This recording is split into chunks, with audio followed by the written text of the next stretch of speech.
Hello, book lovers. Hope everybody had a great Halloween.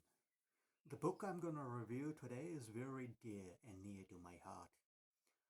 I don't have a copy on me because I lent it out to a friend, but the book is none other than Cormac McCarthy's Blood Meridian, or An Evening Redness in the West. This book was published in 1985. Now, this book is a horror story, but it masquerades as a Western. And over the years, over the decades, many Hollywood bigwigs have tried to film it, ultimately rendering it unfilmable. Ridley Scott, who directed The Gladiator, James Franco from Spider-Man, even Tommy Lee Jones, they all tried, but they said, no, this book is unfilmable. It's a very, very bleak, violent, and nihilistic. The Times magazine also ranked this one in one of the greatest novels of the 20th century. So in this book, the main protagonist is the kid. He's 16 years old. He has not given a name and he's just called the kid.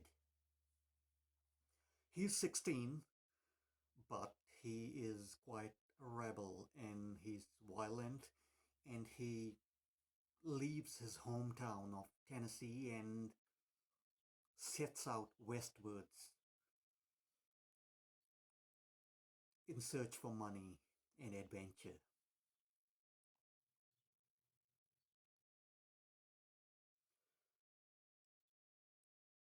He joins the group of scalp hunters led by the guy whose name is Joel Glanton.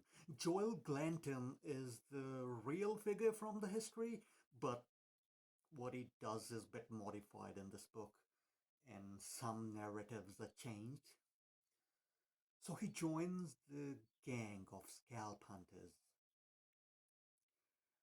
who are commissioned to scalp Apache Red Indians, and there's $100 prize for each scalp.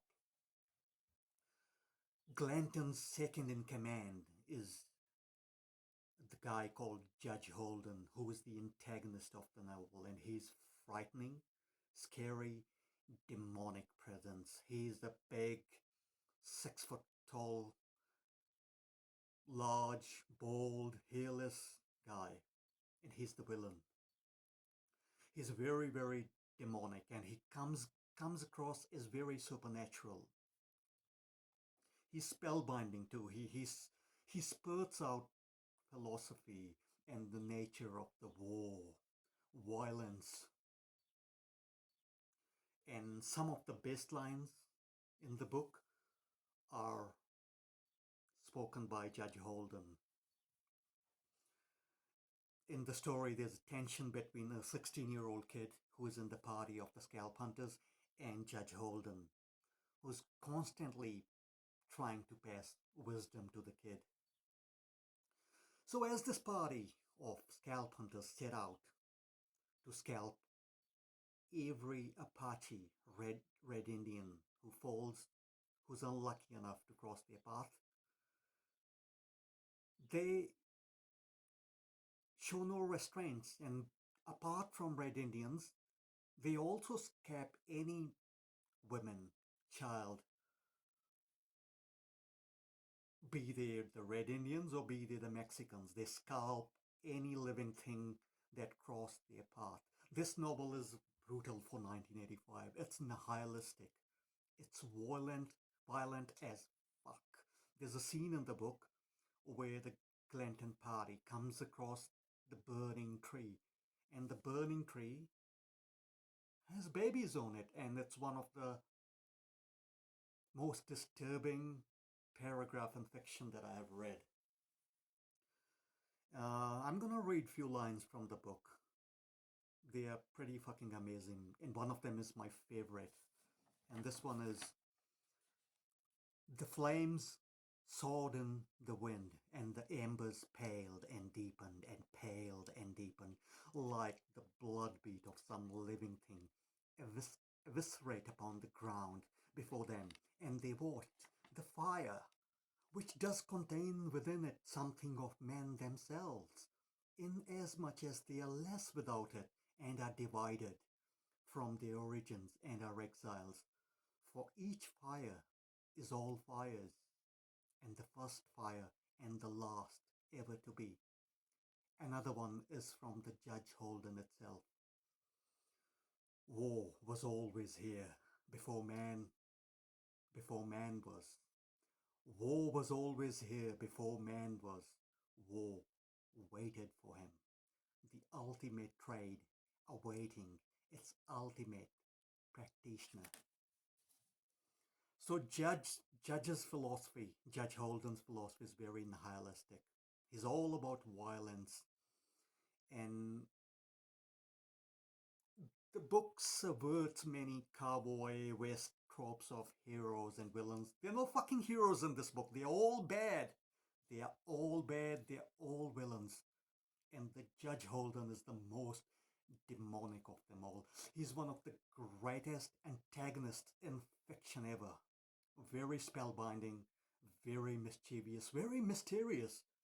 He almost comes across some kind of a mythical, satanic figure, and he's all about war and destruction.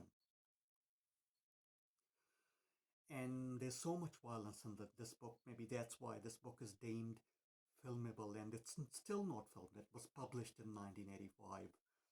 And a bit like Clint Eastwood's Unforgiven, it it really dissects what the West was all about. You know, there's no heroes. They're all bad. They're all villains, and it dives deep into the dark side of the human nature and man's desire to unleash hell, wreak havoc, and cause carnage. Because Glanton's gang just engage in mindless violence.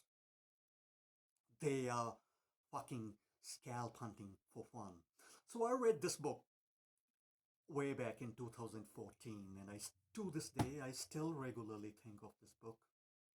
There's not many other books like this out there, and I've read this few times over the years, and this is definitely my top 10. There's one other author who writes like Cormac McCarthy.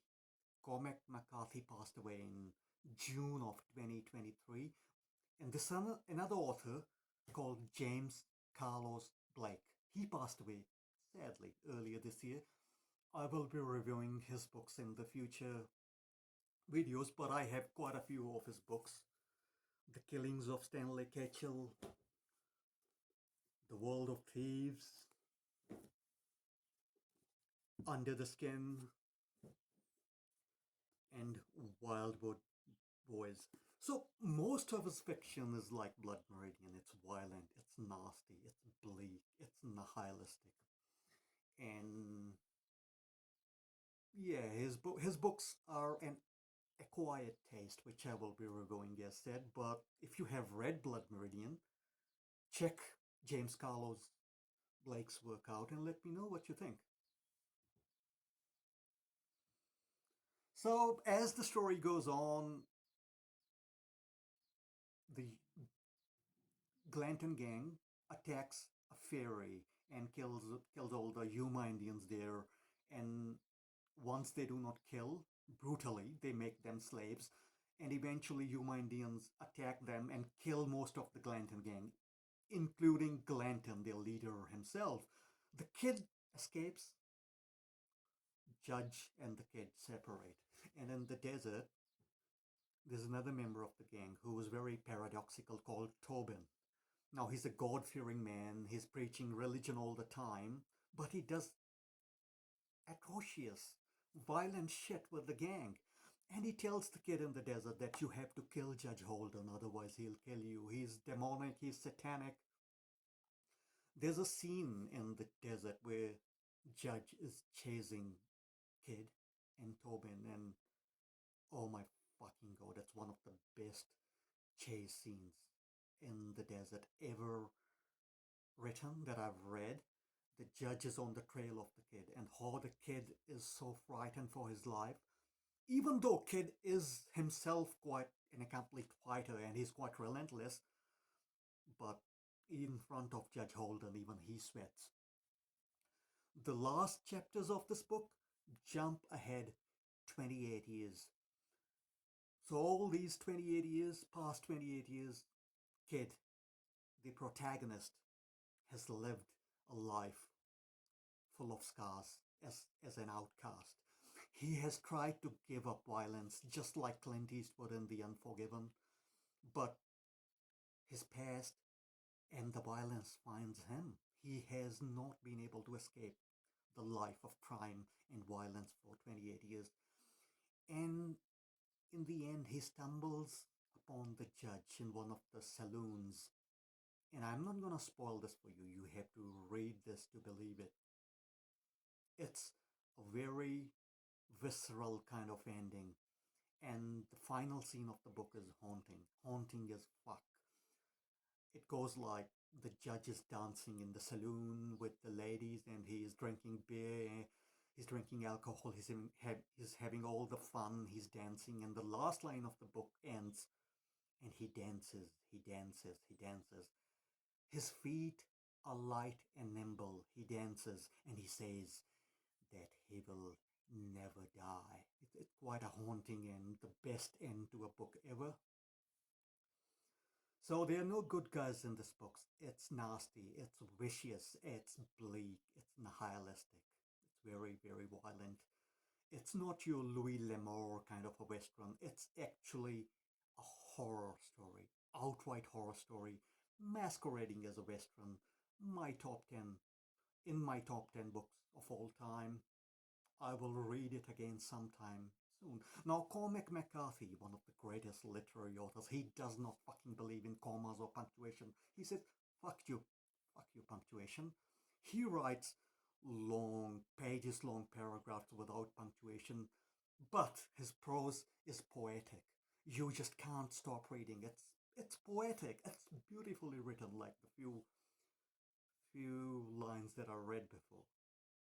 Have you read this book? How would you rate it? I would rate it 9.9 out of 10. It's unique, it's great, it's one of the greatest books ever written. Greatest Western, greatest horror book ever written. How would you rate it? Is there any other book you would like me to review? Please leave the name of the book in the comments, and I will catch you in the next video.